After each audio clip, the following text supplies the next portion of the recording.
기태 와이프 봤지?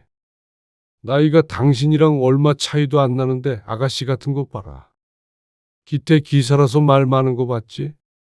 내가 다 부럽더라. 그런 부인 있으면 얼마나 뿌듯해? 에이, 내 팔자야.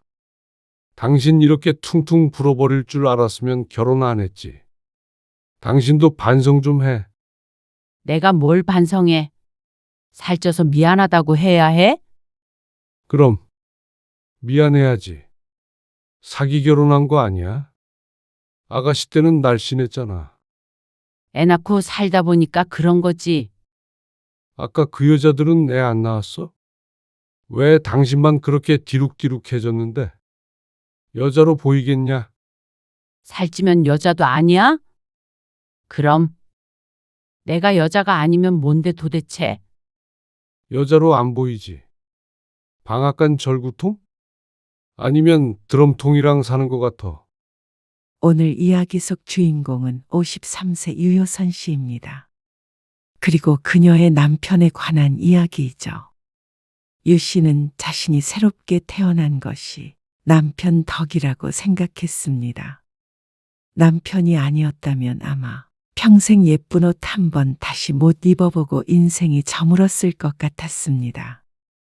자존감 없는 뚱뚱한 여자로 말이죠.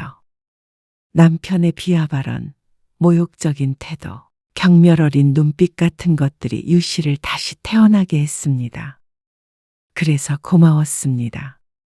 방앗간 절구통 혹은 드럼통. 남편이 유 씨를 부르는 호칭들이었습니다. 유 씨는 이제 더는 절구통으로 살고 싶지 않았습니다. 피눈물 나는 심정으로 살을 뺐으니 그동안 못 입어봤던 옷도 입고 못 해본 일들도 하고 그렇게 나 자신을 위해 살고 싶었습니다. 그리고 그런 인생 계획 안에 남편은 없었습니다. 40대 어느 날 유 씨는 거울 앞에서 검은 원피스를 몸에 대보며 고개를 갸웃거렸습니다.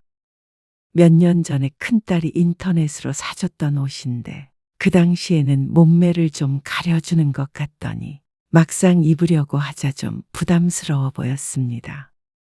다시 한번 입어볼까 싶어서 다리를 끼는데 안방 문을 열고 들어온 남편이 그 모습을 보더니 멈칫했습니다.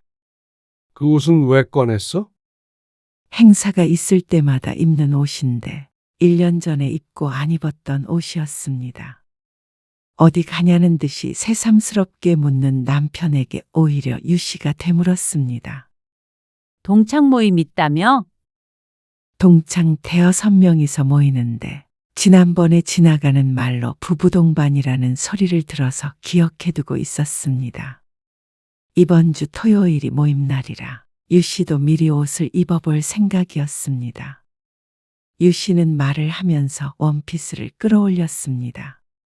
등에 있는 지퍼 좀 올려줬으면 하는 마음에 남편을 쳐다보자 표정이 못마땅해 보였습니다. 당신도 가게? 어? 등 뒤에 있는 지퍼를 올리려고 손을 이리저리 뒤로 넘겨보는데 남편의 질문이 참 이상했습니다. 부부 동반 모임이라며? 그러면 나도 가는 거 아니야? 그러자 남편이 한숨을 쉬며 대꾸했습니다. 당신 거울 좀 봐. 거울? 왜? 뭐가 이상해? 딱 보면 알지 않아? 배 부분이 너무 부담스러운데. 그새 또 살쪘어? 뭐? 이불보 같은 걸 입고 나가냐? 당신은 그냥 집에 있어. 부부 동반이라며? 어차피 친구들이랑 만나는 건데 상관없어. 혼자 나가도 돼. 남편의 대수롭지 않은 말투에 유 씨는 할 말을 잃었습니다. 모임에 낄 시간에 동네 한 바퀴나 뛰고 살이나 빼. 곰이 친구하자고 하겠네. 남편이 낄낄 웃었습니다. 유 씨의 표정이 굳어지려는 찰나에 웃음을 멈추고 말했습니다. 농담이고. 당신까지 굳이 올 필요 없어. 술도 많이 마실 것 같고 형섭이도 와이프 해외여행 가서 혼자 나온대. 대훈이도 혼자 오고. 당신 와봤자 재미도 없어. 그러고서 남편은 방을 나갔습니다. 혼자 남겨진 유 씨는 거울 속에 비친 자신의 몸을 보았습니다. 펑퍼짐했습니다. 작년보다도 살이 붙었는지 옷이 유 씨에게 조금 작아 보이기도 했습니다. 아니, 딱 맞다고 하더라도 디룩디룩한 뱃살을 가려주기엔 역부족이었습니다. 원피스가 아니라 다른 어떤 옷을 입어도 마찬가지였겠지만 말이죠. 유 씨는 아가씨 시절에 무척 날씬했습니다. 보통 키이지만 몸무게는 50kg를 넘긴 적이 거의 없었습니다. 그런데 결혼을 하고 아이 둘을 낳으며 말랐던 몸엔 점점 살이 붙었습니다. 40대 중반이 넘어서는 70kg를 훌쩍 넘겼고 이젠 누가 보아도 뚱뚱한 중년이 되어 있었습니다. 그런 유 씨에게 남편은 늘 놀리듯이 살 얘기를 꺼냈습니다. 시도 때도 없었고 비난과 농담 사이를 줄타기 했습니다. 하지만 요즘 들어서는 이렇게 모임에도 같이 가길거리는 듯한 기분이 들기도 했습니다. 마음 한편에는 작은 가시가 박히는 느낌이었습니다. 하지만 농담이랍시고 하는 말이니 마음에 담아두지 말자고 생각했죠. 하지만 남편은 그런 식의 발언을 자주 했습니다. 딸들과 여행을 갔던 어느 날이었습니다. 엄마 사진 찍자.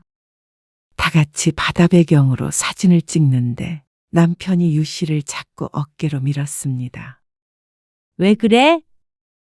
좀 뒤로 가봐.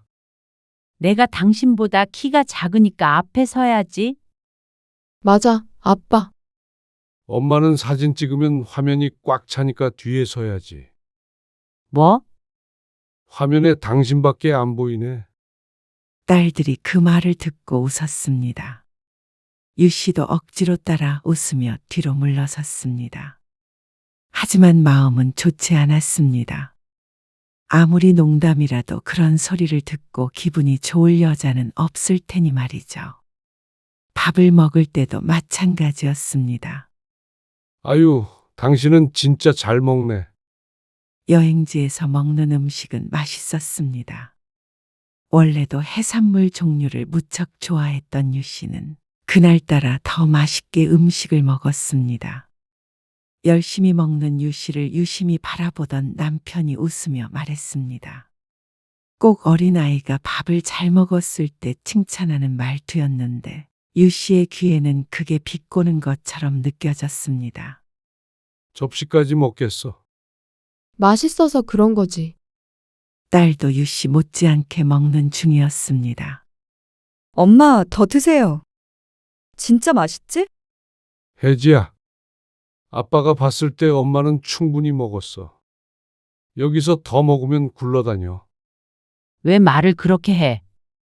입맛이 뚝 떨어진 유 씨가 젓가락을 내려놓으면서 말했습니다.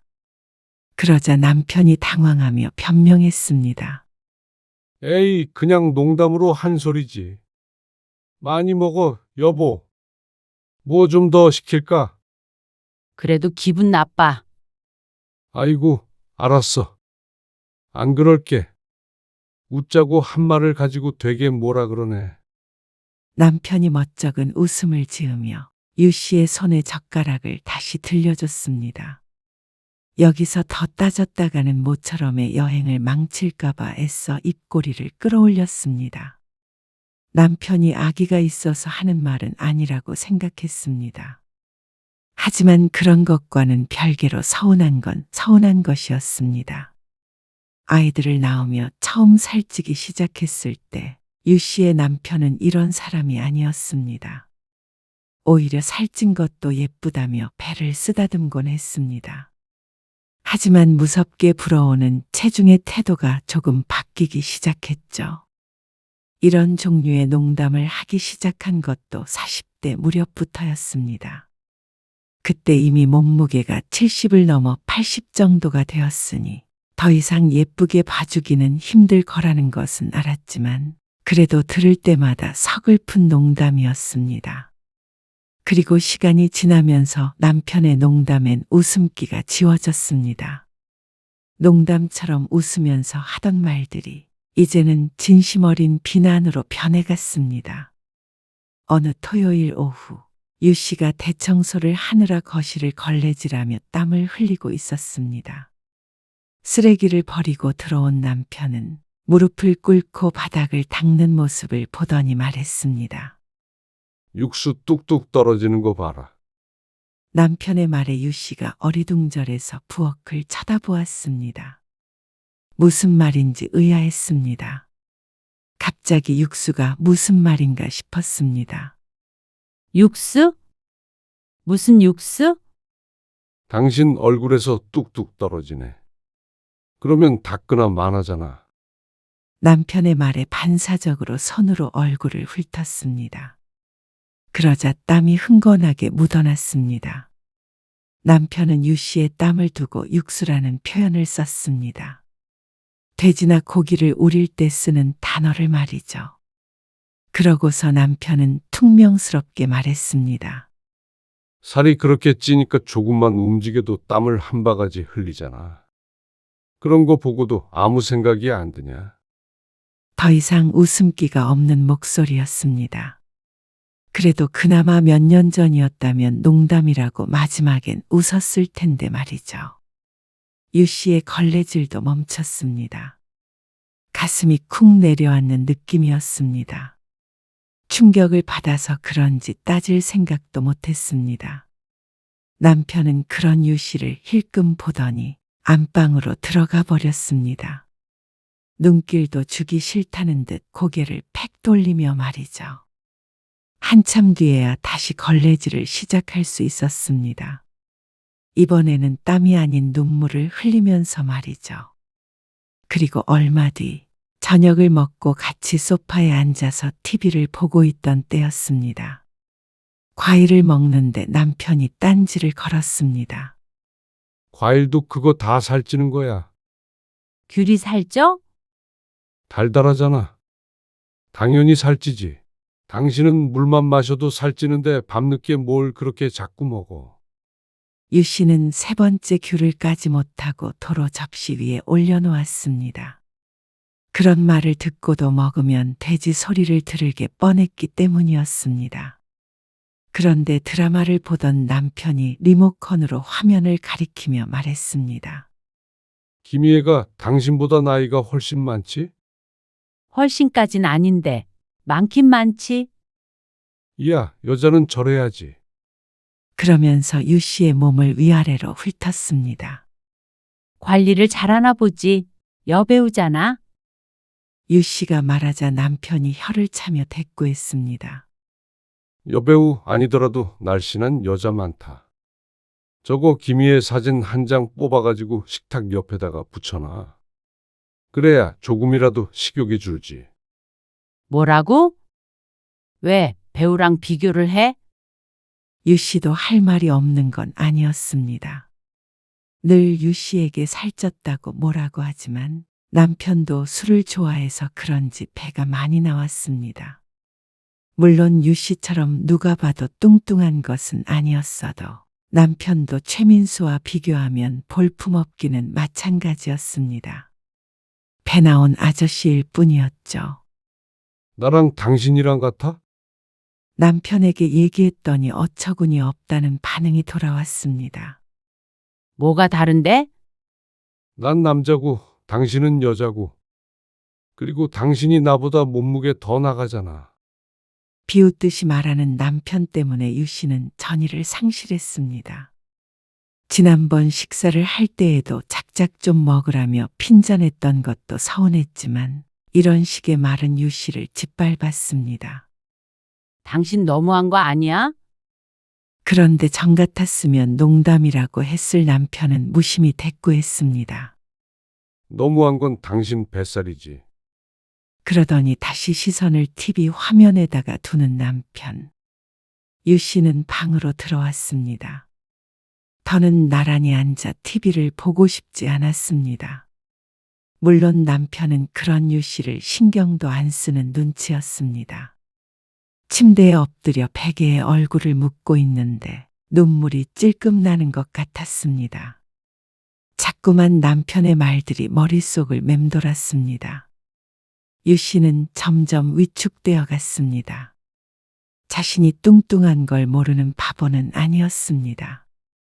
다만 사회생활하면서 직접적으로 뚱뚱하다는 말은 들어본 적이 없었고 비하 발언은 더더욱 들어보질 못했습니다. 인간이라면 면전에다가 대고 그런 말을 하지 않을 테죠. 하지만 유 씨의 남편만이 달랐습니다. 유 씨를 이렇게 모욕하는 사람은 남편이 유일했습니다.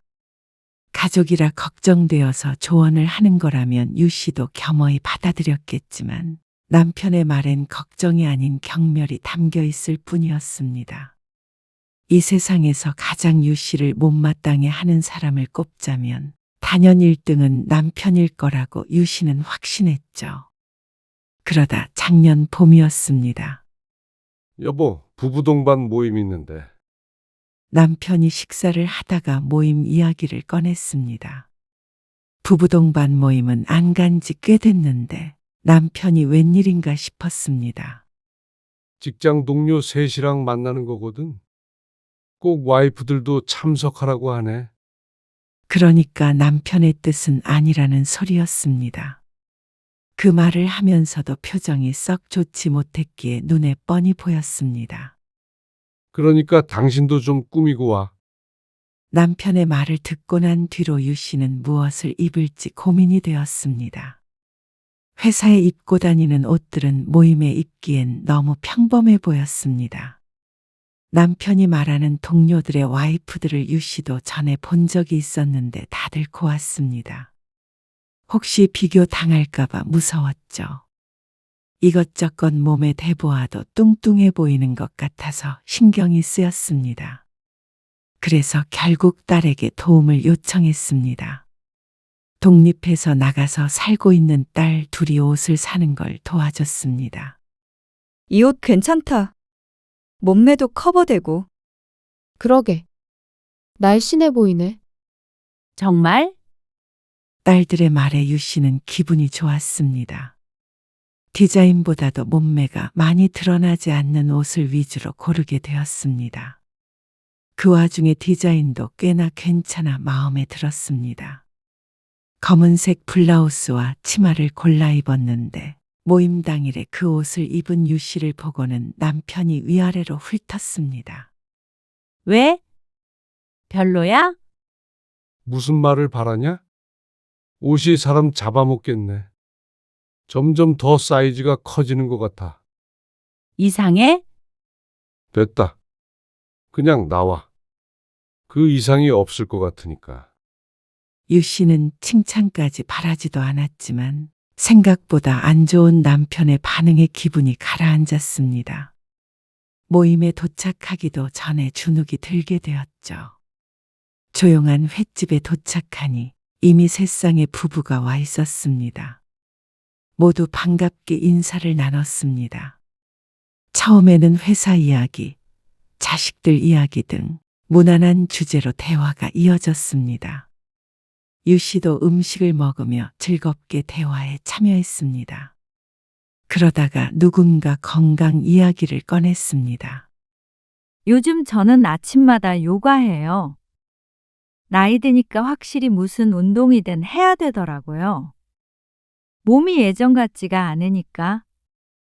에이, 엄청 날씬하신데요? 날씬하긴요. 옷 속이 군살이 덕지덕지예요. 근데 저도 요즘 딸내미랑 같이 조깅도 하고 그래요. 유 씨는 웃으면서 대화를 듣고 있었습니다. 그런데 여자들이 얘기하는데 유 씨의 남편이 갑자기 웃으며 끼어들었습니다. 아이고, 다들 참 부지런하시네요. 우리 집사람도 좀 데리고 다녀주시면 좋겠네요. 여보, 보시면 아시겠죠? 와이프 풍채가 남달라요. 먼저 치부를 드러내면 더 이상 치부가 아니게 된다는 듯 누구도 유 씨에 대해서 말하지 않았는데 남편이 먼저 떠들어댔습니다. 역시나 날씬한 사람들은 다 이유가 있죠. 저희 와이프가 엉덩이가 무거워서 그런지 운동을 영 싫어해서요. 아, 남편의 말에 다들 어색하게 웃었습니다. 뭐라고 반응해야 할지 모르는 눈치였습니다. 당연했습니다. 맞장구를 치는 것도 말이 안 됐고, 그렇다고 안 뚱뚱하다고 말하기에도 거짓말인 게 명백했으니 말이죠. 에이, 직장 다니신다면서요. 그러면 운동할 시간이 많이 없죠? 아, 그렇죠. 저희는 다 집에 있으니까 시간이 많아서 그래요. 애써 포장해주는 여자들 사이에 앉아서 유 씨는 모멸감에 눈가가 빨개졌습니다. 툭 치면 눈물이 뚝 떨어질 것 같았습니다. 너무나 부끄러워서 어딘가로 숨고 싶었습니다. 관리는 직장 그만뒀을 때 하시면 되죠? 관리요? 하지만 남편은 거기서 멈추지 않았습니다. 우리 집사람이 할 줄 아는 관리는 그거밖에 없어요. 냉장고 관리. 그러고 나서 대단히 웃긴 농담이라도 한 것처럼 껄껄 웃었습니다. 혼자서 말이죠. 분위기는 묘했습니다. 다들 웃어야 할지 말아야 할지 모르는 듯한 표정이었습니다. 정적이 흘렀고 남편의 웃음소리밖에 들리지 않았습니다. 술도 안 먹었는데 꼭 술에 취한 사람 같았습니다. 아마 싸우면 제가 질걸요? 그러자 듣다 못한 누군가가 남편을 말렸습니다. 그런 말을 하세요? 금방 이혼당하시겠네. 애써 분위기를 풀어보려는 게 느껴져서 그게 더 비참했습니다. 유 씨는 젓가락을 내려놓은 채 물만 들이켰습니다. 손이 떨려서 잔 속에 물이 흘러내릴 것만 같았습니다. 그래도 이목구비가 참 예쁘세요. 그게 보여요? 시력이 참 좋으신가 보네요. 30년 가까이 살았어도 난 잘 모르겠던데. 살틈으로 봐야 하나? 그러자 안 되겠는지 다른 사람들이 서둘러 화제를 전환했습니다. 남편은 할 말이 무척 많아 보였지만 금세 자식들에 관한 이야기로 넘어가자 유 씨에 대한 관심을 껐습니다. 그리고 그때부터 식사 자리가 끝날 때까지 유 씨는 단 한마디도 하지 않았습니다. 그리고 그 사실을 유 씨의 남편만 모르는 것 같았습니다. 다들 힐끔힐끔 유 씨의 눈치를 보는데 남편은 태연해 보였습니다. 식사가 끝나고 인사를 나눌 때 다른 여자들이 유 씨에게 유독 따뜻하게 대해주는 것을 느꼈습니다. 그것이 동정인지 뭔지 알 수 없었지만 어떤 감정이든 지금의 유 씨에게는 부담스럽고 창피한 것이었습니다. 차 안에서 집으로 가는 동안 침묵이 흘렀습니다. 유 씨는 창밖만 바라보며 아무 말도 하지 않았습니다. 유 씨 나름의 시위였지만 남편은 몰랐습니다. 그런데 남편이 불쑥 말했습니다. 기태 와이프 봤지? 나이가 당신이랑 얼마 차이도 안 나는데 아가씨 같은 거 봐라. 기태 기사라서 말 많은 거 봤지? 내가 다 부럽더라. 그런 부인 있으면 얼마나 뿌듯해? 에이, 내 팔자야. 당신 이렇게 퉁퉁 불어버릴 줄 알았으면 결혼 안 했지. 당신도 반성 좀 해. 내가 뭘 반성해? 살쪄서 미안하다고 해야 해? 그럼 미안해야지. 사기 결혼한 거 아니야? 아가씨 때는 날씬했잖아. 애 낳고 살다 보니까 그런 거지. 아까 그 여자들은 애 안 낳어? 왜 당신만 그렇게 디룩디룩해졌는데? 여자로 보이겠냐? 살찌면 여자도 아니야? 그럼 내가 여자가 아니면 뭔데 도대체? 여자로 안 보이지. 방앗간 절구통? 아니면 드럼통이랑 사는 것 같아. 오늘따라 신랄한 남편의 말에 유 씨는 온몸이 얼어붙었습니다. 충격의 말이 나오지 않았습니다. 솔직히 오늘 내가 얼마나 쪽팔렸겠어? 당신은 그런 내 입장 생각이나 해봤냐? 뚱뚱한 여자랑 안 살아봤으면 말을 말어. 진절머리 난다는 듯이 말하는 남편. 남편은 아무래도 유 씨가 아닌 다른 여자와 살고 싶은 것 같았습니다. 그러면 그런 여자랑 살지. 왜 나랑 살아? 나도 마음은 굴뚝 같다. 그 말을 끝으로 남편도 입을 다물었습니다. 답답한 듯 자신의 가슴을 주먹으로 몇 번 치고 말았죠. 창밖에 가로등들이 흐릿하게 보였습니다. 눈가가 붉어졌지만 울음을 참았습니다. 집에 도착할 때까지 단 한마디도 오가지 않았습니다. 그리고 그날 밤, 유 씨는 잠들지 못하고 천장의 무늬만 쐬어보았습니다. 가슴이 지끈거리고 너무나도 괴로웠습니다. 미친 사람처럼 소리를 치고 싶기도 했고, 목 놓아 울고 싶기도 했습니다. 하지만 고개를 돌리자 아무 일도 없었다는 듯이 편히 자고 있는 남편이 보였습니다. 유 씨는 그때 깨달았습니다. 더 이상 이렇게 살 수는 없다는 것을 말이죠. 그리고 유 씨는 다음 날부터 매일 아침 5시 반에 일어나 동네 공원으로 향했습니다. 출근 전에 공원을 5바퀴씩 돌았습니다. 처음에는 10분만 걸어도 숨이 찼지만 매일 5분씩 시간을 늘려갔습니다. 남편은 당연히 그런 유 씨를 비웃었습니다. 어이구, 그 몸으로 뛰면 무릎 나가. 유 씨는 대꾸도 하지 않았습니다. 네가 며칠이나 가나 보자. 콧웃음 치는 남편을 유 씨는 본체만체 했습니다. 저런 말에 더 이상 휘둘리지 않기로 했습니다. 왜 그런 말을 하냐고 따져봤자 또다시 유 씨에 대한 비하 발언이 날아올 것이 뻔했습니다. 그러면 상처받는 사람은 유 씨였습니다.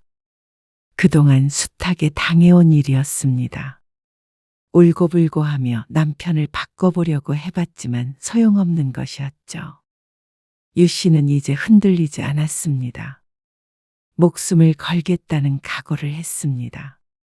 이번에 살을 빼지 못하면 차라리 죽자고 생각했습니다. 유 씨는 일주일이 지나고 한 달이 지나도 매일 아침 공원에 나갔습니다. 비가 오는 날에는 집에서 유튜브 영상을 따라하며 운동을 했습니다. 그리고 식습관도 완전히 바꿨습니다. 밥 안 차릴 거야? 왜 맨날 풀밖에 없어? 다이어트 때문에. 다이어트 한다고 남편을 굶겨? 굶기긴 뭘 굶겨. 당신도 먹으면 되잖아. 유 씨의 저녁밥은 닭가슴살과 샐러드, 그리고 고구마 한 개였습니다. 물론 남편이 먹을 만큼 넉넉한 몫이 있었습니다. 하지만 그걸 먹을 사람이 아니었습니다. 아, 김치찌개라도 끓여놔야 할 거 아니야? 이거 먹으려면 먹고 말려면 말어. 남편은 화를 냈습니다. 갑자기 무슨 다이어트를 하냐면서 말이죠. 당신이 살 빼라고 그렇게 말했잖아. 그러자 말문이 막힌 남편. 밥 좀 그만 먹으라고 했던 게 한두 번이 아니었으니 남편도 기억 못할 리가 없었죠. 엄마, 살 빠진 것 같은데. 정말? 보리 쏙 들어갔어. 오랜만에 집에 온 큰딸이 유 씨의 얼굴을 보더니 놀랐습니다. 몸무게가 3kg가 빠졌는데 티가 하나도 안 나는 것 같아서 의욕이 떨어지려던 참이었습니다. 그리고 석 달이 지나자 변화가 눈에 띄기 시작했습니다. 회사 동료들조차도 젊어 보인다고 했죠. 여보, 왜 이렇게 살 빠졌어? 남편이 어느 날 진지하게 물었습니다. 그러면서 머리끝부터 발끝까지 유 씨를 의외로운 눈으로 훑어내렸습니다. 많이 빠졌지? 그러자 남편이 묘한 표정을 지었습니다. 일주일 전에는 옷장에 있는 옷을 싹 바꿔야 했습니다. 큰 돈이 나갔지만 살면서 그토록 기분 좋았던 적이 없었던 것 같았습니다. 그녀의 옷 사이즈가 2사이즈가 낮아졌습니다. 그러니까 예전에는 엄두도 못 냈던 예쁜 옷들을 입을 수 있어졌습니다. 거울을 볼 때면 기분이 좋았습니다. 맛있는 음식을 못 먹고 고된 운동을 해야 했지만 그 어느 때보다도 행복했죠. 그러던 어느 날이었습니다. 주말에 유 씨가 미용실을 가기 위해서 옷을 차려입었습니다. 머리를 하고 친구들과 밥도 한 끼 먹기로 했습니다. 당신 옷은 왜 그렇게 화려하게 입어? 누구 만나는데? 미용실 가는데? 그리고 해숙이네도 만나고. 그런데 왜 그렇게 꾸며? 소파에 앉아서 TV를 보던 남편이 의심스러운 시선을 보내며 말했습니다. 해숙이 만나는데 그렇게 차려입는다고? 차려입기는 뭘 차려입어? 치마를 입었잖아. 치마는 전에도 입고 다녔는데 왜 그래? 유 씨가 자신의 옷을 보았지만 남편의 말처럼 화려하지는 않았습니다. 푸른빛이 도는 얌전한 원피스였습니다. 다만 그 옷에는 옛날과 사뭇 달랐죠. 그리고 살은 도대체 언제까지 뺄 거야? 그 정도면 되지 않았어? 왜 그래? 관리하라며? 다이어트는 계속 할 거야. 유 씨는 63kg가 되었습니다. 예전과 비교하면 20kg 정도가 빠진 상태였습니다. 어린아이 한 명이 몸에서 빠져나간 것과 같았습니다. 얼굴이 그렇게 뾰족해졌는데 뭘 더 빼겠다는 거야? 5kg 더 뺄 거야. 그렇게 빼서 뭐해? 다이어트 그만해. 바람이라도 피려고 그래? 유 씨가 살이 빠지자 남편은 이상하게 굴었습니다. 꼭 부인을 단속이라도 하고 싶어 하는 사람처럼 굴었습니다.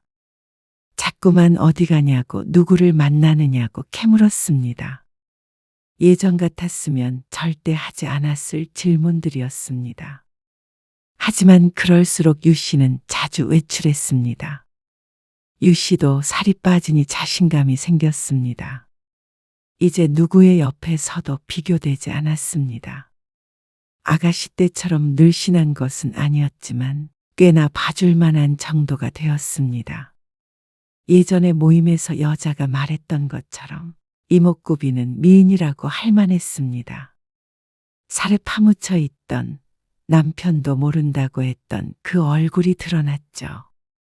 남편의 불만은 아니 불안은 점점 커져갔습니다. 어느 날은 유 씨의 휴대폰을 확인하려고 들기까지 했습니다. 비밀번호 왜 바꿨어? 내 휴대폰 보려고 했어? 왜? 부부끼리 보면 안 돼? 당신 뭐 숨기는 거 있구나. 비밀번호를 왜 바꿔? 사생활이야. 그리고 당신 비밀번호도 나한테 안 가르쳐 주잖아. 당신도 그런 거 질색을 하면서 왜 그래? 나랑 당신이랑 같아? 뭘 숨기길래 그래? 요즘 당신 진짜 이상해. 뭘 하고 다니는 거야? 주말마다 화장 진하게 하고 외출하고 말이야. 평생을 똑같이 화장했는데 뭐가 진하다는 거야? 남편이 보기에 예뻐 보였는지 어쨌는지 모르겠지만 괜한 트집이었습니다. 실제로도 친구들을 만나고 쇼핑하고 밥을 먹는 것이 전부였습니다. 그런데 남편은 유 씨가 꼭 뭔가를 숨기고 있는 것처럼 반응했습니다. 딴짓을 하고 있다고 믿는 듯 했습니다. 당신 이럴 거면 다시 살찌워. 뭐라고? 말도 안 되는 소리를 하는 남편을 유 씨는 어처구니 없는 표정으로 바라보았습니다. 살 빠지고 난 뒤로 집에 붙어 있질 않잖아. 당신은 나는 안 보이는 거야. 그건 유 씨가 전부터 남편에게 했던 말이었습니다. 부부 동반 모임도 혼자 갔을 정도면 말 다 한 것이었습니다. 남편은 유 씨가 하면 불륜, 자신이 하면 로맨스인 줄 아는 사람이었습니다. 그리고 그런 남편이 유 씨는 지긋지긋했습니다. 여보, 오랜만에 데이트나 할까? 데이트? 화장대 앞에 앉아 얼굴에 로션을 바르고 있는데 어느새 남편이 다가와서 은근한 어조로 물었습니다. 그래. 내일 당신 좋아하는 회도 먹으러 가고 말이야. 회 이야기를 꺼내니까 지난 부부 동반 모임이 떠올랐습니다. 작작 좀 먹으라고 하던 남편의 말과 눈빛이 또다시 떠올랐죠. 남편은 자기 무덤을 스스로 파고 있는 줄도 모르고 계속해서 유 씨를 설득했습니다. 백화점에서 당신 어울리는 목걸이 같은 것도 살까? 내가 알아서 살게. 데이트하기 싫다고? 징그럽게 무슨 데이트야? 뭐? 남편한테 징그럽다니. 당신도 내 살들이 징그럽다고 하지 않았었나? 몇 번 들은 것 같은데. 아니, 그건 남편이 말문이 막힌 듯 어버버거렸습니다. 거울에 비친 그런 남편을 유 씨는 무심한 눈길로 힐끔 쳐다보고 자리에서 일어나 침대에 누웠습니다. 불 꺼줘? 그리고 눈을 감고 있었습니다. 1분 정도 침묵이 흘렀고 불이 꺼지며 방문이 열고 닫히는 소리가 들렸습니다. 남편은 그날 소파에서 잠을 잤죠. 또 운동가. 아침에 일찍 일어나 보니 소파에서 남편이 몸을 일으켰습니다. 달리기 할 준비를 하고 나온 유 씨가 그런 남편에게 고개를 끄덕였습니다. 그러자 남편이 얼른 몸을 일으켰습니다. 같이 뛰러 갈까? 아직 해가 덜 떠서 좀 어두운데 위험하잖아. 작년에 당신이 그러지 않았어? 나 같은 거 누가 데려가냐고? 처음 달리기를 시작했을 때 새벽 시간이 무섭다고 했더니 남편이 했던 말이었습니다. 코끼리 같아서 오히려 남자들이 피해 다닐 거라고 그랬잖아. 남편은 낭패라는 표정을 지었습니다. 말을 하면 할수록 상황은 악화가 되었습니다. 지금은 그때랑 다르잖아. 날씬해졌으니 다르다는 남편. 드럼통이 드디어 여자가 됐나 보지? 유 씨는 그런 남편을 남겨둔 채로 혼자 집 밖을 나섰습니다. 남편 눈에는 자신이 여자다워 보이는 모양이었습니다. 나이 50이 넘었는데 이제서야 말이죠. 그리고 한 달쯤 뒤, 유 씨는 드디어 목표하는 몸무게가 되었습니다. 57kg가 되니 뒤에서 보면 40대로 보이기도 했습니다. 몇 달 전부터 헬스장에 다니며 개인 레슨을 받고 있었는데 몸에 탄력이 생기고 젊어 보였습니다. 얼굴엔 생기가 돌았고 옷차림은 세련되어졌습니다. 더는 사이즈만 보고 돌아서야 했던 옛날의 유 씨가 아니었습니다. 이불보를 걸친 것 같다던 남편의 말이 양분이 되었습니다. 주변에서도 인간 승리라며 엄지손가락을 치켜 세웠습니다. 사람들이 유 씨에게 좀 더 친절해진 것 같았습니다. 그게 유 씨의 착각일 수도 있었지만 유 씨의 자존감은 바닥에서 끌어올려졌습니다. 그러니 자격지심의 주변 눈치를 봤던 때와는 받아들이는 태도가 다를 수밖에 없었습니다. 그리고 몸무게를 확인한 그날 저녁, 유 씨는 남편에게 말했습니다. 우리 이혼하자. 뭐? 남편은 못 들을 말을 들은 사람처럼 눈가를 구겼습니다. 그러더니 버럭 화를 냈습니다. 역시 너 뭐 있지? 어떤 놈이야? 유 씨는 그 말에 피식하고 웃을 수밖에 없었습니다. 살다 이런 의심을 받을 날이 올 줄은 몰랐습니다. 뚱뚱했을 땐 그런 오해는 받고 싶어도 받은 적이 없었습니다. 남편이 재수없는 것과는 별개로 기분은 유쾌했습니다. 이혼을 하자고? 이유가 뭐야? 이유를 모른다는 남편이 신기할 정도였습니다. 지난 1년 가까이 살을 빼면서 유 씨는 수도 없이 울었습니다. 아니, 평생을 남편의 괄시에 눈물을 흘렸습니다. 죽기 살기로 현기증에 비틀거려가며 뺀 살이었습니다. 그런데 남편이 이혼의 이유를 모른다면 더는 할 말이 없었습니다. 데이트도 싫다고 그러고 같이 운동하는 것도 싫다 그러고 오히려 이혼하자고 말할 사람은 나야. 그러니까 이혼하자고. 말이 돼. 지금 이 나이에 이혼을 하자는 게 이혼의 나이가 따로 있어? 당신 요즘 기분 좋았잖아. 왜 그러는데 갑자기? 내가 기분 좋았던 이유에 당신은 1%도 없어. 뭐, 와이프를 드럼통이라고 부르는 남편이랑 계속 같이 사는 여자가 정신이 나간 거 아니야? 그 얘기를 왜 또 꺼내? 다 지난 얘기잖아. 나한테는 지난 얘기 아니야. 눈 감으면 아직도 그때에 머물러 있는 것 같아. 당신의 말에 난 피가 철철 흘렀어. 여보, 그걸 왜 마음에 담아도?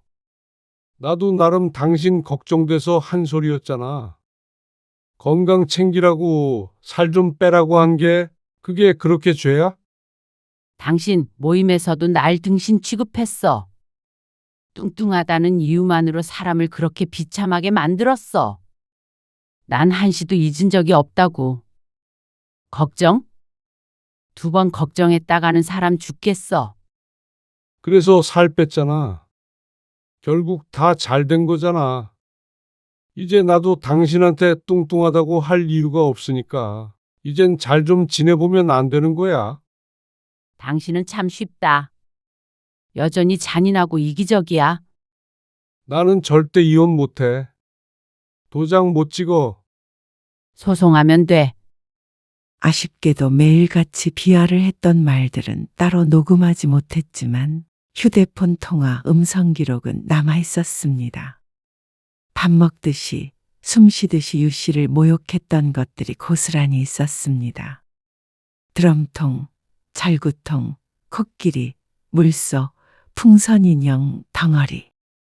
표현도 참 다양하기도 했습니다.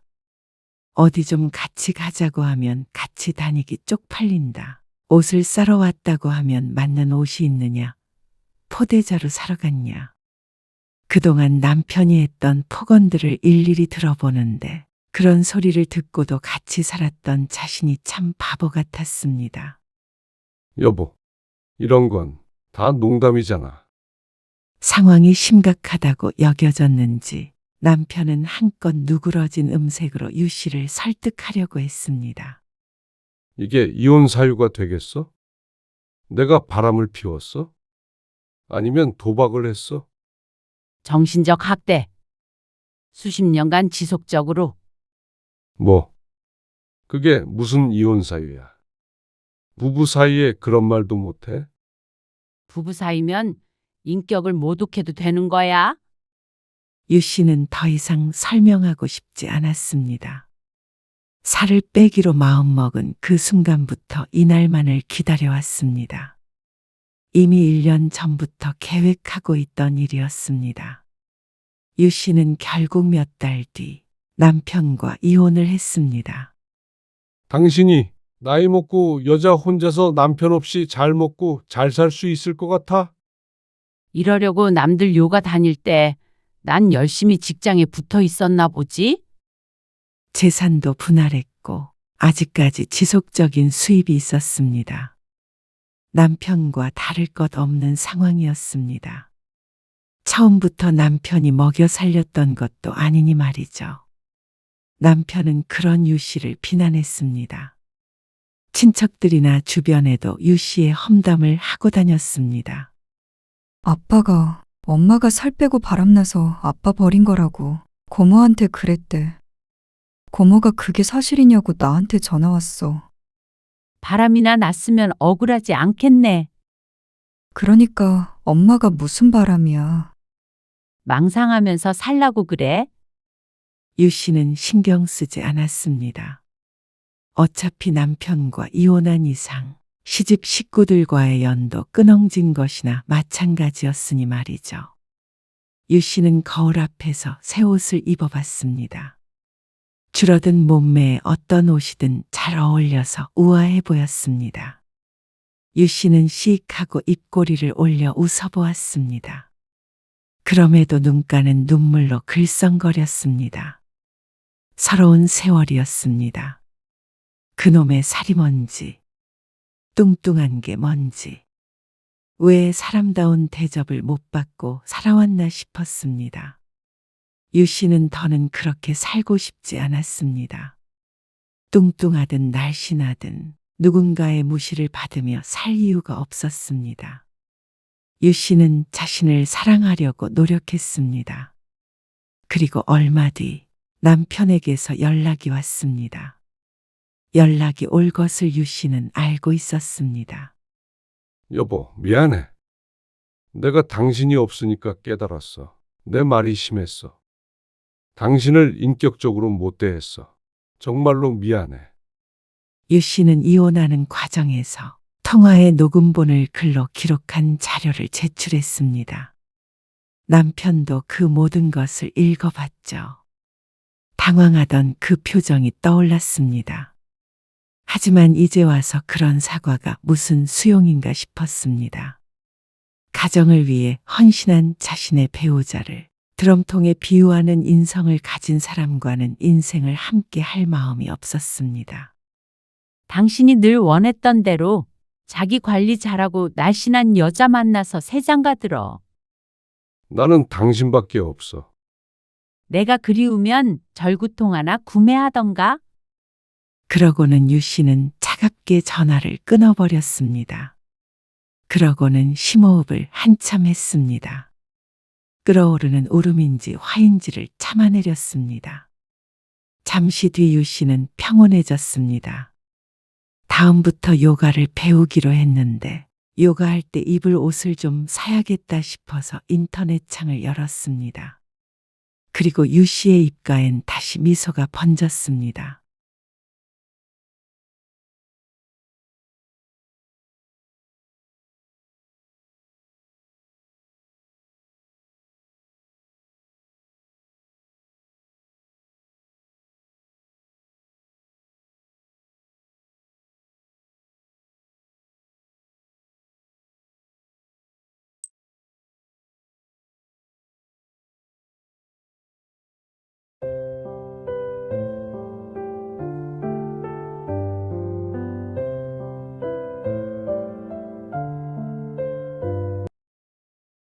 아니, 형부.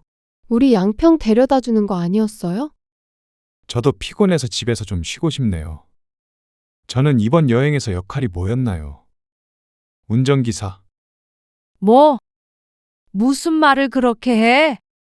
저는 내내 운전한 기억밖에 없는데요. 고작 운전 좀 해줬다고 유난을 떨어? 여보, 왜 그래? 저는 피곤해서 먼저 올라가 보겠습니다. 뭐야? 너 지금 이게 뭐 하는 짓이야? 김서방 자네는 우리가 우습게 보이나? 당신 이렇게 올라가면 나도 못 참아. 이혼하고 싶다면 그렇게 하자. 오늘 이야기 속 주인공은 62세 박남정 씨입니다. 그리고 그녀의 딸과 사위에 관한 이야기이죠. 박 씨는 사위가 딸과 이혼하겠다고 선언한 이유가 너무 어처구니가 없었습니다. 여름 휴가에 가족들과 여행하며 운전을 좀 한 것을 가지고 이혼이라는 말까지 꺼낼 수가 있나 싶었습니다. 너무 경솔하고 속이 좁았습니다. 사람을 좋게 봤었는데 박 씨도 이번 일로 사위가 달리 보였습니다. 작은 사위처럼 싹싹하지는 않아도 성실하고 착한 것이 장점이라고 생각했는데 박 씨가 잘못 생각하고 있었던 것 같았습니다. 이렇게 작은 일로 이혼 얘기를 꺼내고 그게 장인 장모 앞이라면 박 씨도 달갑지 않았습니다.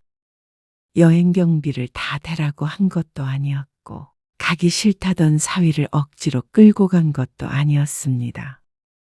그러면 멀리 오고 가는 게 조금 고생스러웠더라도 이런 식으로 반응하는 것은 아니라고 생각했습니다. 충분히 고맙다, 고생한다, 감사의 표시는 했습니다. 그런데도 맘속에 담고 있다가 여행이 끝나고 집안을 뒤집어 놓은 사위. 박 씨도 보고 싶지 않았습니다. 박 씨는 딸이 둘 있었습니다. 둘 다 결혼을 했고 박 씨와 멀지 않은 곳에 살고 있었습니다. 그리고 손주가 셋이나 있었죠.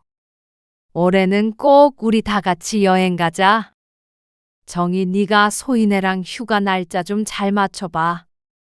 박 씨가 큰딸에게 말했습니다. 지난해 환갑에 남편이 몸이 안 좋았던 터라 조촐하게 가족들끼리 식사만 하고 끝이 났습니다. 그래서 내내 아쉬웠습니다. 알았어. 소희랑 얘기해 볼게. 엄마는 부산 가고 싶거든? 부산? 그래. 다 같이 한 차 타고 부산 가는 게 엄마 소원이야. 제주도나 그런 데가 낫지 않나? 아니, 차 타고 내려가면서 휴게소에서 밥도 먹고, 유명한 지역에 세워서 맛있는 것도 먹고, 그런 거 해보고 싶어. 아, 그런 여행? 그래. 너희 지난번에 큰 차 샀잖아? 김서방한테도 물어볼게. 큰딸의 말에 박 씨는 너무 설레었습니다. 너무 해보고 싶은 여행이었습니다. 마침 큰딸내가 딱 사이즈 맞는 차도 구입했겠다. 이번이 좋은 기회라고 생각했죠. 그래서 여름 휴가 때 부산행 여행이 결정됐습니다.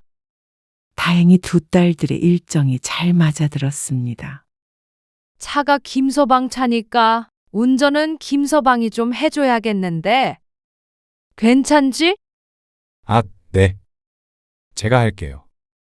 큰 사위도 흔쾌히 동의했습니다. 그래서 박 씨는 이동 순서도 세세하게 계획했습니다.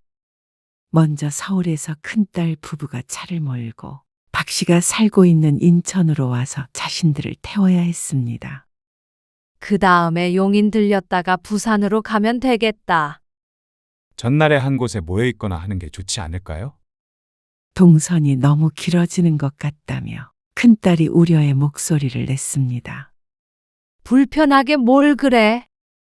새벽 일찍 움직이면 되지. 하지만 그리 멀지도 않은 거리이기에 아침에 각각 들러서 태우는 게 합리적이라고 생각했습니다. 이번 기회에 가족끼리 돈독해지고 좋겠다. 그치? 출발 당일 아침 4시 반, 큰딸에게서 전화가 왔습니다. 막 출발했다는 말이었습니다. 전날 일찍 잠든 덕에 박 씨 부부도 이르게 눈 뜰 수 있었습니다.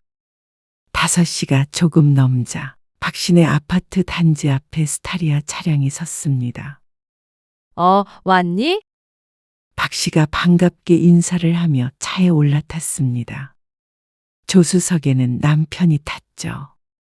큰 사위가 장인을 태우니 바짝 긴장한 게 눈에 보였습니다. 진짜 졸리다. 엄마는 하나도 안 졸리다. 설레가지고. 박 씨의 옆자리에 앉은 큰딸은 피곤한 기색이 역력했습니다. 사위도 이따금씩 하품을 했고 뒷자리에 벨트를 하고 앉아있는 손주 둘은 서로에게 기대어 잠이 들어 있었습니다. 부산에 가면 해운대 말고 다른데 어디가 좋다고 그러던데. 내가 유튜브에서 봤거든. 이따가 보여줄게. 그리고 자갈치 시장인가도 있지? 거기도 가보자. 네. 장모님, 눈 좀 붙이세요. 아니야, 잠 안 와.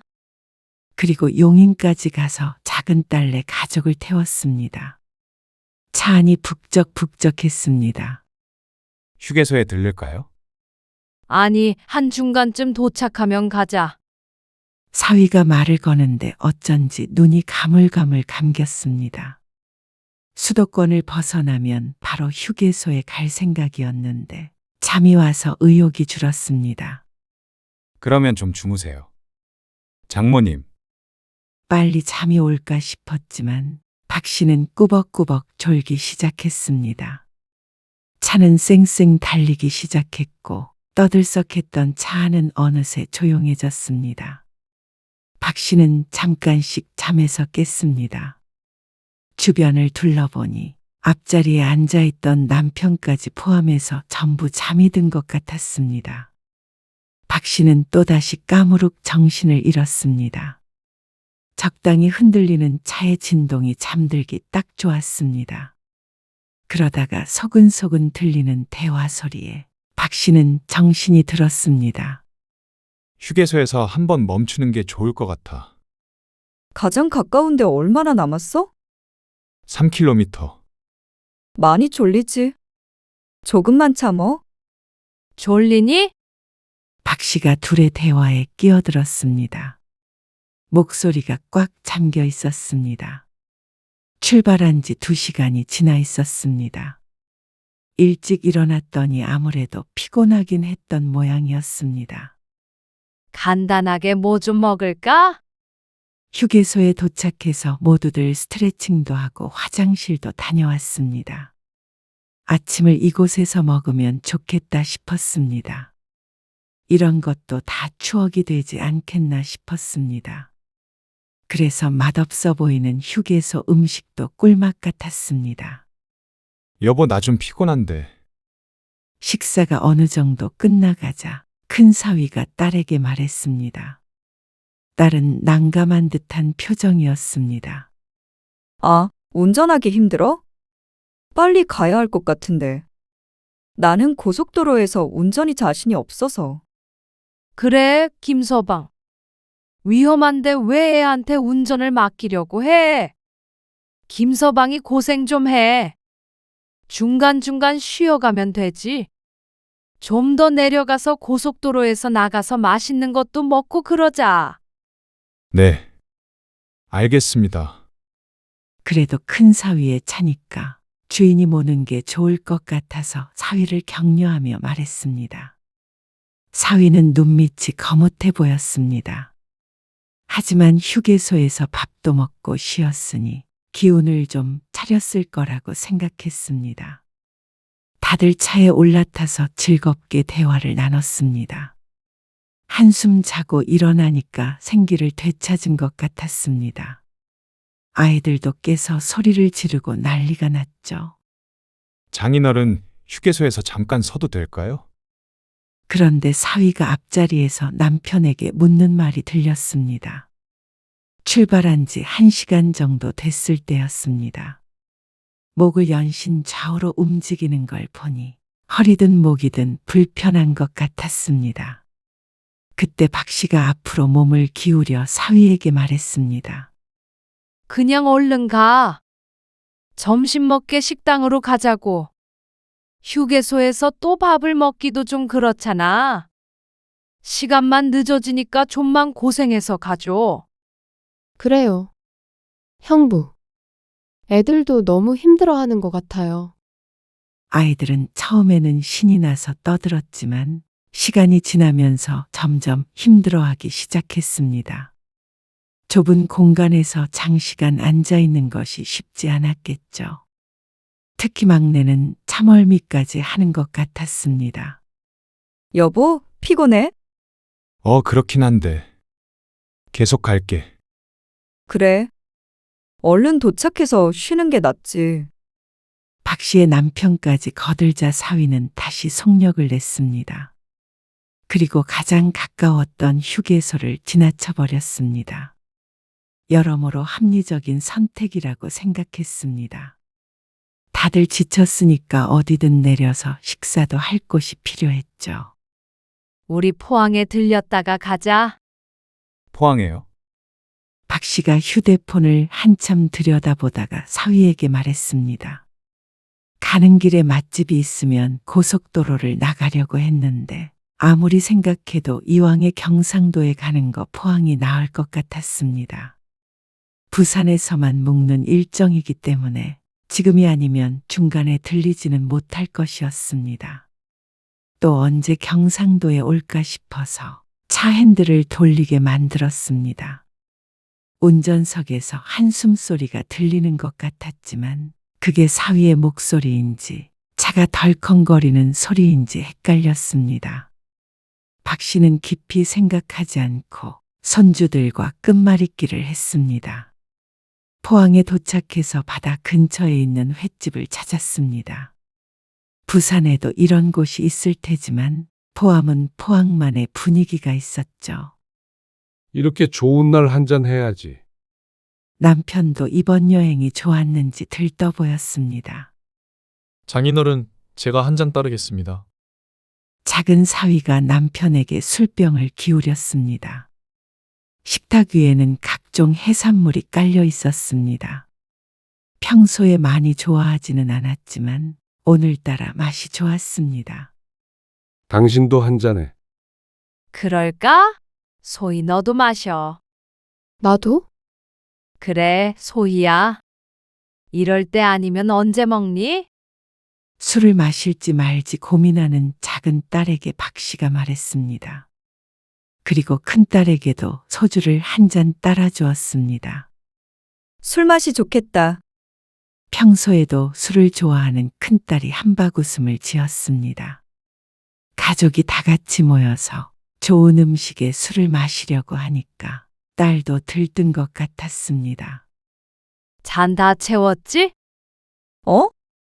세훈 씨는? 큰딸이 큰 사위를 가리키며 말했습니다. 모두의 잔에 소주가 찼습니다. 큰 사위만 제외하고 말이죠. 아이고, 어쩌지?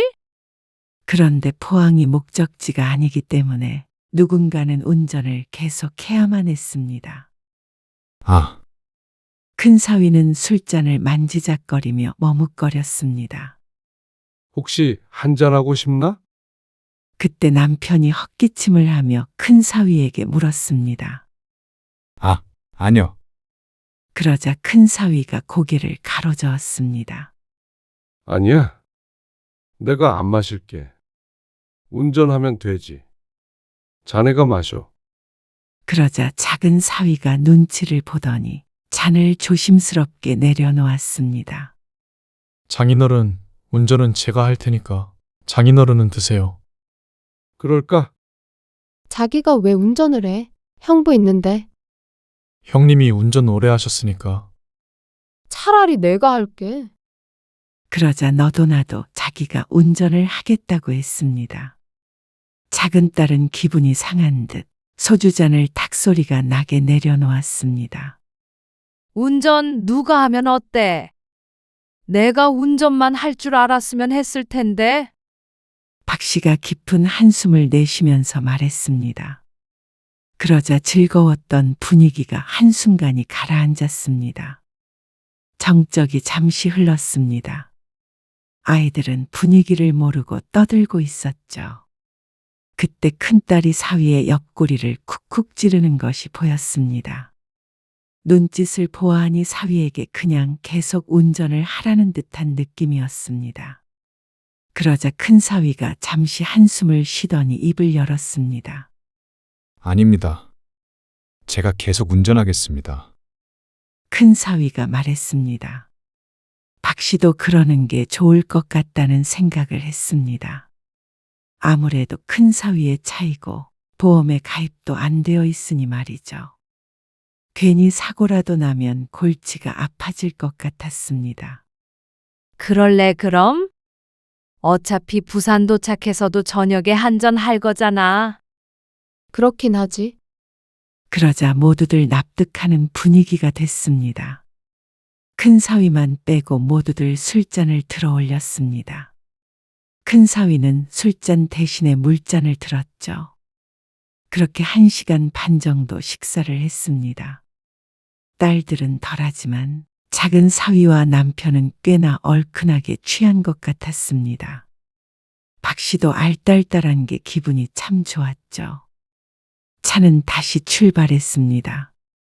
그리고 부산에 도착을 했죠. 미리 예약해둔 숙소에 짐을 풀었습니다. 나가서 관광 좀 해야지. 박 씨는 짐을 놓자마자 식구들에게 말했습니다. 아직 배가 고플 시간은 아니었고 바닷가 구경이라도 좀 했으면 싶었습니다. 그런데 큰 사위가 거기에 초를 쳤습니다. 저는 숙소에서 조금 쉴게요. 쉰다고. 네. 좀 피곤해서요. 사위가 얼굴을 문지르며 대꾸했습니다. 그런데 박 씨는 가족들이 다 같이 움직이길 원했습니다. 그리고 바다에 나가려면 걸어서 가기는 힘들었죠. 그러면 운전은 누가 해? 아, 운전해야 해요? 그럼 애들도 있는데 어떻게 걸어가?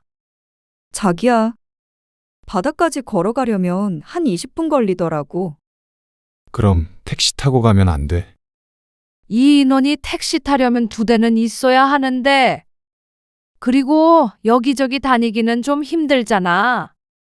아, 운전하기 싫구나? 박 씨의 말에 큰딸이 또다시 사위의 옆구리를 2번 찔렀습니다. 그러자 사위는 마지못해 차키를 챙겼습니다. 그 모습에 박 씨도 기분이 조금 상했습니다. 차가 한 대뿐이고 지금 운전할 수 있는 사람이 자기 혼자인 것이 뻔한데 실은 기색을 보이는 게 서운했습니다. 운전하기 싫으면 뭐 걸어가자. 운전하기 싫은 게 아니고요. 새벽부터 지금까지 제대로 못 쉬었으니까요. 여행은 원래 피곤하고 그런 거야. 그것도 즐길 줄 알아야지. 큰 사위가 유별나다고 생각했습니다. 오랫동안 차를 타고 오니까 안 피곤한 사람이 없을 텐데 말이죠. 그리고 어린 아이들도 아직 팔팔했습니다. 운전하는 것도 어차피 다 앉아서 하는 것인데 자꾸만 운전 가지고 생색을 내는 것 같아서 불편했습니다. 자꾸만 해달라고 부탁하게 되는 것 같아서 기분도 상했죠. 네. 알겠어요. 같이 나갈게요. 큰 사위가 가벼운 음색으로 말했습니다. 자신의 뜻을 이해한 모양이었습니다. 그의 박 씨도 서운했던 기색을 지우며 말했습니다. 멀리까지 여행을 왔는데 서로 얼굴을 붉히는 건 싫었습니다. 그러면 바닷가 차도 한잔하고 좀 걷자. 네. 좋아요. 애들 챙겨서 나와. 박 씨가 먼저 숙소를 나왔습니다. 그러게 바닷가 바로 앞으로 숙소를 예약했으면 좋았을 텐데 하는 생각을 하면서 말이죠. 여행 관련된 예약은 큰딸내가 했다는데 한마디 할까 하다가 참았습니다. 가족들이 전부 다시 차에 올랐습니다. 걸어서는 거리가 좀 있지만 차를 타고 가니 금방이었습니다. 저기에서 커피 마시면 되겠다. 박 씨가 바다 바로 앞에 보이는 카페를 가리키며 말했습니다. 좋은데요. 모두들 찬성하며 내릴 차비를 했습니다. 그런데 차가 멈추지 않고 주변을 돌았습니다. 왜 안 세워? 여기에다가 주차하면 안 될 것 같아요. 왜 안 돼? 교통에 방해되고 딱지 끊을 것 같은데요. 그러면 주차하고 와. 우리 먼저 내릴게. 다 같이 갈 거 뭐 있어? 박 씨의 남편이 말했습니다. 그래. 그렇게 해. 너희는 얼른 내리자. 박 씨는 작은 딸 부부와 큰 딸, 그리고 손주들까지 챙겨서 차에 내렸습니다. 혼자 남겨진 사위가 박 씨의 큰 딸을 길게 응시하는 게 보였습니다. 혹시 다 내려버려서 서운한가 싶었지만 큰딸은 크게 신경 쓰는 기색이 아니었습니다. 그래서 박 씨도 크게 신경 쓰지 않았습니다. 박 씨 일행은 다 같이 바닷가 앞 카페로 들어갔습니다. 전망이 탁 트여 있는 것이 마음속도 트이는 것 같았습니다. 술도 점점 깼고 말이죠. 엄마, 주문해야지. 나는 달달한 커피. 작은 딸이 가족들이 원하는 음식을 휴대폰에 메모했습니다. 한 번에 주문을 하겠다며 말이죠. 근데 형부거도 뭐 시켜야 하는 거 아니야? 들어온 지 5분이 넘었는데 사위가 올 생각을 안 했습니다. 주차장을 못 찾았는지 아니면 멀어서 시간이 걸리는 것인지 몰랐습니다. 일단 냅둬. 뭐 좋아하는지도 모르는데. 박 씨의 말에 작은 딸이 고개를 끄덕이고 주문하러 갔습니다. 사위는 박 씨 일행의 음료가 모두 나올 때까지도 도착하지 않았습니다. 박 씨네가 카페에 들어온 지 20분 정도 됐을까. 사위가 티셔츠를 펄럭거리며 들어왔습니다. 바깥이 더운 탓에 땀범벅이었습니다. 대충 아무데나 대고 오지. 박 씨가 혀를 차며 말했습니다. 근처 주차장에 자리가 없어서요. 좀 멀리에다가 주차했어요. 덥지? 큰딸이 묻자 큰 사위가 자리에 앉으며 고개를 끄덕였습니다. 그러더니 테이블을 두리번거렸습니다. 내 거는 오면 먹고 싶은 거 알아서 시키라고 안 시켰어. 아, 사위는 어쩐지 당황한 듯한 모습이었습니다. 입맛이 다를 수도 있잖아. 그냥 아메리카노 시켜주시면 됐는데. 대꾸하는 사위의 관자놀이에서 땀 한 줄기가 주르륵 흘러내렸습니다. 그러자 딸이 미안한 기색을 보이며 말했습니다. 밖에 더운 걸 생각 못했네. 시켜놓을 걸 그랬다. 금방 나오는데 뭐. 하지만 어느새 카페 안은 사람들로 가득했습니다. 주문하는 카운터 앞에도 줄을 서 있었습니다. 사위는 천천히 자리에서 일어나서 카운터로 향했습니다. 대여섯 명이 줄 서 있는 뒤로 섰죠. 박 씨는 사위에게서 눈을 뗐습니다. 어느새 박 씨의 컵은 비어가고 있었습니다. 역시나 더워서 그런지 다들 몇 모금 만에 빠르게 마셨습니다. 밖에 보이는 바다가 반짝거리고 뛰어다니는 아이들과 걷고 있는 사람들이 좋아 보였습니다. 슬슬 일어나고 싶은데. 박 씨가 사위가 있는 곳을 힐끔거리며 말했습니다. 주문을 하려면 아직 앞에 두 사람이나 남아 있었습니다. 그러게 아무데나 대고 오지. 박 씨는 아까 했던 말을 반복했습니다. 길에다가 잘 대고 같이 들어왔으면 지금쯤이면 다 마시고 일어났을 테니 말이죠. 박 씨의 말에 큰딸이 자리에서 일어나 사위에게 갔습니다. 여보, 다들 다 마셔가지고 이제 나갈 것 같은데 당신 커피는 테이크아웃 하자. 뭐? 지금? 응. 우리는 온 지 한참 됐잖아. 당신도 바닷가 걸으면서 마셔. 그게 더 운치 있고 좋지. 나 땀을 너무 많이 흘려서 좀 시원한데 앉아서 먹고 싶은데. 어떻게 그럼? 다 기다리게 하기도 좀 그렇고. 딸이 말끝을 줄였고 사위는 일행이 앉아있는 테이블 쪽을 보다가 박 씨와 눈이 마주쳤습니다. 박 씨도 사위가 딸의 말대로 했으면 싶었습니다. 음료도 없이 계속 앉아있기도 좀 있으셨죠. 그러자 또다시 한숨을 쉬는 사위. 박 씨의 인상이 찡그려지려던 찰나에 사위가 고개를 끄덕이는 모습을 봤습니다. 나 그러면 여기 잠깐만 앉아서 마시다가 나갈게. 먼저 나가 있어. 그런데 커피를 가지고 나갈 게 아니라 마시고 오겠다는 말을 했습니다. 왜 이렇게 따로 행동하려 하는지 박 씨는 이해가 안 됐습니다. 어차피 바다 구경하러 온 거 기분 좋게 나가서 커피 마시며 같이 걸으면 좋을 텐데 말이죠. 박 씨 일행은 사위만 남겨둔 채로 먼저 나왔습니다. 큰딸이 사위가 있는 카페를 돌아보길래 박 씨가 나무랐습니다. 너도 여행 왔으면 남편 신경 그만 쓰고 놀아. 김서방이 애도 아니고 뭐를 그렇게 챙겨? 그치? 알아서 먹고 오겠지? 그래.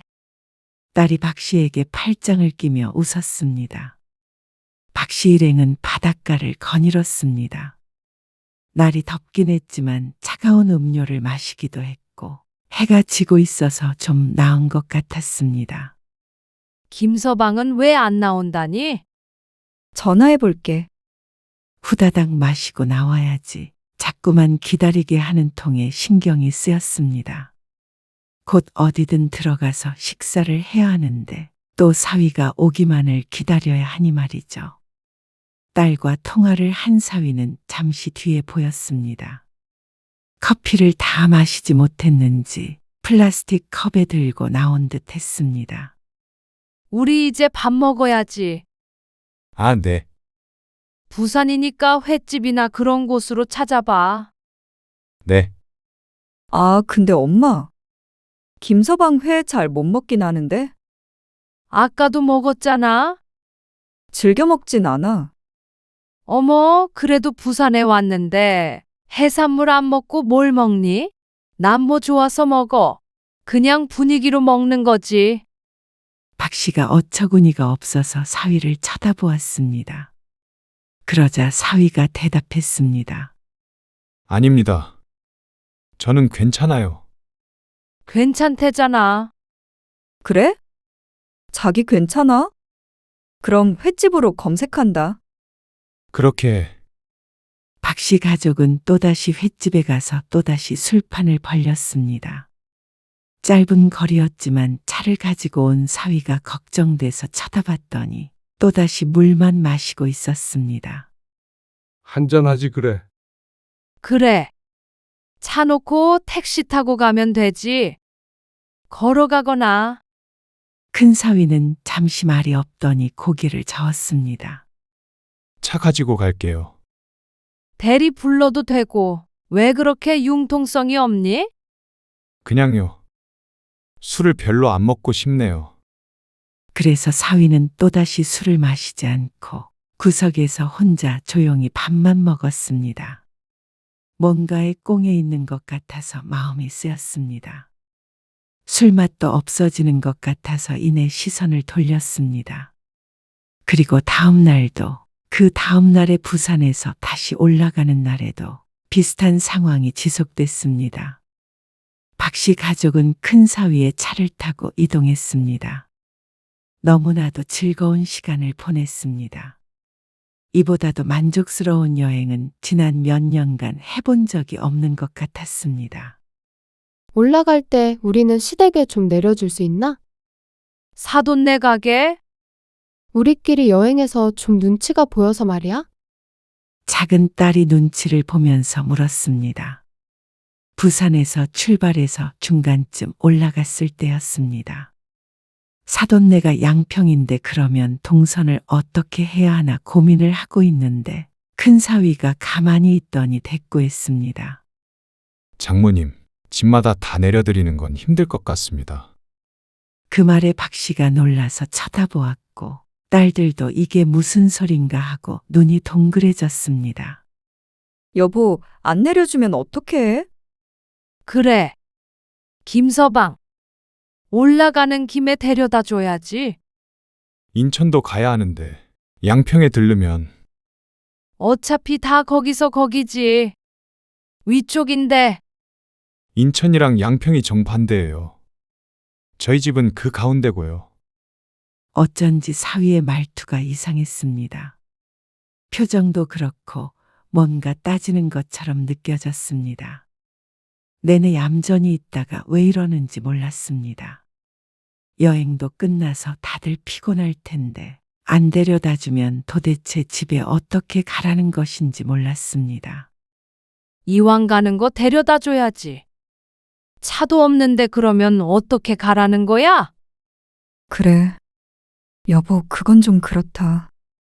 큰딸까지 사위를 말리는 걸 보니 박 씨의 생각이 틀리지 않았습니다. 사위가 괜히 고집을 부리는 것 같았습니다. 아마 운전하기가 힘들어서 그런 것 같은데 박 씨는 후회됐습니다. 왜 큰 사위한테 운전을 맡겨서 여행 내내 마음이 불편한 것인지 말이죠. 운전 좀 해준다고 생색이 대단했습니다. 힘든 건 알겠고 고생한 것도 충분히 알겠지만 왜 이렇게 모든 식구들을 한 사람 눈치를 보게 만드는 것인지 몰랐습니다. 그러면 용인 집에라도 내려주시면. 사위는 말이 없었습니다. 작은 딸내가 사돈에게 안 가고 집에 간다고 해도 불만인 것 같았습니다. 처음부터 운전을 못하겠다고 하던가. 기분 좋게 여행하고 나서 이게 뭐야? 이왕에 고생하는 거 끝까지 마무리를 잘해야지. 운전 못하는 게 한이다. 한. 엄마, 차 안의 분위기가 삽시간에 차가워졌습니다. 출발하고 얼마 안 돼서 잠이 들었던 남편도 어느새 깨서 불편한 헛기침을 했습니다. 에이, 형님이 고생하시긴 했죠. 아, 저희가 차를 가지고 왔어야 했는데. 겸연쩍은 듯한 작은 사위의 반응에 박 씨는 더욱 화가 났습니다. 큰 사위만 참으면 될 일인데 다들 안절부절 못하는 모습이 마음에 들지 않았습니다. 한두 시간 더 걸려서 데려다 주면 이번 여행이 아름답게 마무리될 텐데 말이죠. 형부, 죄송해요. 작은 딸까지 사과하자 큰 사위는 불편한 표정을 지었습니다. 자신이 억지를 부린 걸 알긴 아는 모양이었습니다. 그때부터 사위는 말이 없었습니다. 차는 화장실을 가고 싶어하는 아이들 때문에 졸음쉼터에서 2번 섰습니다. 그리고 나서 휴게소에도 들르지 않고 빠르게 수도권을 향했습니다. 배고파 죽겠네. 빨리 도착해서 쉬는 게 낫지. 그래서 박 씨도 휴게소에 안 들르고 빨리 가겠다는 사위의 말에 딴지를 걸지 않았던 것이었습니다. 박 씨도 며칠 동안 돌아다니니 너무 지치고 힘들었습니다. 차에 탄 사람들은 몇 시간 동안 계속 꾸벅꾸벅 졸았습니다. 앉아서 목만 꺾여서 자는 것도 힘들고 한시라도 빨리 집에 도착해서 푹신한 침대에서 푹 자고 싶었습니다. 여태 잠자리도 불편했기에 집이 그리웠습니다. 그런데 차가 인천이 아닌 서울을 향했습니다. 아니, 인천 가는 길은 여기가 아닌데. 저희 집에서 내려드릴게요. 뭐? 박 씨의 말에 큰 사위가 엉뚱한 대답을 했습니다. 박 씨의 집인 인천이 아닌 자신들이 사는 서울에 차를 멈추겠다는 말이었습니다. 아니, 그러면 우리는 어떻게 가라는 소리야? 버스도 있고 지하철도 있으니까요. 뭐야? 지금 이게 무슨 상황인지 몰랐습니다. 큰딸도 미리 말을 한 게 아닌 듯 당황스러운 표정이었습니다. 자기 아까부터 왜 그래? 운전 힘들어서 그래? 참 진짜 대단한 일 했다. 한마디를 안 할 수가 없었습니다. 큰 사위가 그동안 고생해서 고마운 마음이 있었는데 이제는 그런 생각도 들지가 않았습니다. 사람이 정도껏 해야지 뻔히 차가 없는 걸 아는데도 집에 안 태워주겠다고 하는 그 심보가 너무 못됐습니다. 아니, 우리 양평 데려다 주는 거 아니었어요? 작은 딸도 이제는 기분이 상한 듯 했습니다. 차를 가지고 사람을 갖고 노는 것도 아니고 큰 사위 빼고 온 식구가 기분이 상한 듯 했습니다. 저도 피곤해서 집에서 좀 쉬고 싶네요. 아니, 누가 쉬지 말라 그래? 집에는 데려다가 놓고 쉬어야 할 거 아니야? 저도 이번 여행에서 할 만큼 한 것 같습니다. 그러더니 정말로 자신의 집에서 주차를 하고 내려버린 큰 사위. 여보, 엄마랑 소희는 어떻게 가라는 거야? 그래. 자네 너무한 거 아닌가? 너무하다고요. 그래. 여행을 망쳐도 유분수지? 제가 여행을 망쳤어요? 그래. 저는 이번 여행에서 역할이 뭐였나요? 운전기사? 뭐? 무슨 말을 그렇게 해? 저는 내내 운전한 기억밖에 없는데요. 고작 운전 좀 해줬다고 유난을 떨어. 고작이요? 10분 거리도 안 걸어 다니시고 운전시키셨죠. 밀면 먹으러 갔을 때도 주차하고 오라고 그러시고 먼저 드시고 계셨잖아요. 저녁에 음식 포장해 오는 일도 며칠 내내 저 시키셨고 점심에는 여기저기 돌아다니면서 술판 벌리실 때 저는 한 모금도 못 먹고 운전만 했어요. 3일 내내 그랬잖아요. 여보, 왜 그래? 당신도 그래. 만약에 반대 상황이었다면 나는 절대 당신 혼자 그렇게 고생하게 안 뒀어. 커피 한 잔을 마셔도 나는 차만 챙겨야 했잖아. 바다 구경도 제대로 못한 것 같아. 무슨 말을 그렇게 해. 그냥 가족끼리 그럴 수도 있는 거지. 나는 운전기사고 너랑 처제랑 장모님만 가족이었지. 고작 운전? 내가 이번 여행에서 하루에 운전을 몇 시간 한 줄이나 알아. 고작 운전이라는 소리 들으려고 그런 거야? 아무리 부부끼리도 이렇게 함부로 대하면 안 돼. 당신 너무 흥분한 것 같아, 지금. 일단 엄마 아빠부터 모셔다 드리고. 모셔다 드리든 말든 당신이 알아서 해. 저는 피곤해서 먼저 올라가 보겠습니다. 뭐야? 너 지금 이게 뭐 하는 짓이야? 김서방 자네는 우리가 우습게 보이나? 참던 남편까지 폭발했습니다. 남편을 작은 사위가 겨우 말리고 있었죠. 당신 이렇게 올라가면 나도 못 참아. 큰딸의 말에 사위가 조용히 중얼거렸습니다. 이혼하고 싶다면 그렇게 하자. 뭐? 모두들 석상처럼 굳은 채로 사위만 쳐다보고 있었습니다. 사위는 박씨 가족들을 한번 쭉 훑어보더니 아무 말 없이 가버렸습니다. 큰딸은 큰 충격을 받은 듯 했습니다. 그리고 그건 나머지 식구들도 마찬가지였습니다. 이게 지금 무슨 말이니? 남편도 기가 막힌 듯이 허참하면서 하늘을 바라보았습니다. 엄마, 일단 집에 가봐. 나 김서방이랑 얘기 좀 해야겠어. 못 데려다 줘서 미안해. 딸의 얼굴이 사색이 되었습니다. 하지만 박 씨는 다른 생각이 들었습니다. 상황이 이렇게 돼서 영락없이 집에 차도 없이 돌아가야 할 것 같았습니다. 골치가 아프고 피곤해서 머리가 지끈거렸습니다. 당연히 이 일의 주범인 큰 사위가 미웠습니다.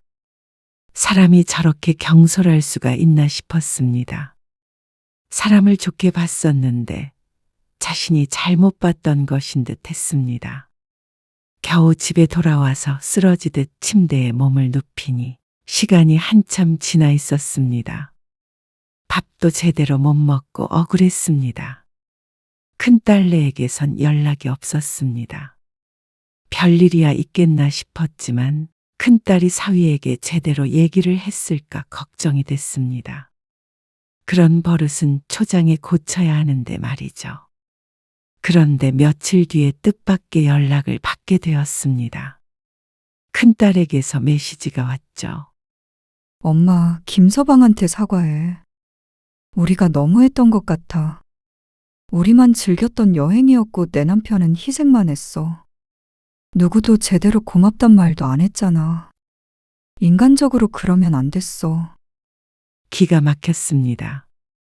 사위가 딸을 어떻게 구워 삶았는지 몰랐습니다. 박 씨는 곧바로 딸에게 전화를 걸었습니다. 너 그게 무슨 소리니? 지금 사과를 해야 할 사람이 누군데? 사람을 어떻게 주차장에다가 던져놓고 올라가 버려? 내가 사위한테 그런 취급을 받고 사과까지 해야 해? 이혼하자고 그래서 그래. 그냥 콱 이혼하겠다고 소리를 쳤어야지. 엄마, 나 이혼할 생각 없고. 우리가 잘못한 거 맞아. 나도 몰랐는데 우리가 너무했어. 사과 안 하겠다면 우리도 더는 엄마나 소인애 안 봐. 뭐? 사과할 생각 없다는 거지? 그래. 없다. 뭐 안 봐? 운전 좀 시켰다고 이혼하겠다는 사위는 내가 먼저 사양이야. 나도 너희 다신 안 봐? 박 씨는 전화를 확 끊어버렸습니다. 그러고는 한참을 씩씩댔죠. 어이가 없었습니다. 그리고 괘씸했습니다. 사위도 딸도 똑같이 괘씸했습니다. 그래서 이참에 본때를 보여줄 생각이었습니다. 박 씨는 한참을 연락하지 않았습니다. 너 언니랑 연락 안 하니? 부산 이후로 안 해. 전화해도 안 받아. 사과하라고 그러던데 안 했더니. 작은 딸내와도 연락을 안 하는 것 같았습니다. 결국 그렇게 연이라도 끊을 모양인 듯 했습니다. 김서방은 어떻게 가족을 이렇게 갈라놓니? 그러게. 부산에 갔을 때는 세상을 다 얻은 것처럼 행복했는데 그게 꿈만 같았습니다. 모든 게 다 큰 사위 탓이었습니다. 그리고 2달쯤 지났을 때 도저히 답답해 안 될 것 같아서 큰딸에게 전화를 걸었더니 번호가 바뀌었다는 음성이 나왔습니다. 그리고 그건 사위의 전화도 마찬가지였습니다. 박 씨는 망연자실했습니다. 설마 아니 정말로 이럴 줄은 몰랐습니다. 홧김에 이혼하라고 했지만 그런 생각은 전혀 없었습니다. 그리고 다신 안 보겠다고 한 것도 진심이 아니었습니다. 하지만 큰딸 부부는 어찌나 매정한지 정말로 연락처까지 바꿔버릴 줄은 몰랐습니다. 기가 막히고 코가 막힐 노릇이었습니다. 어디다가 하소연도 못할 만큼 어이가 없는 일이 벌어진 것이었습니다. 남편도 노발대발했습니다.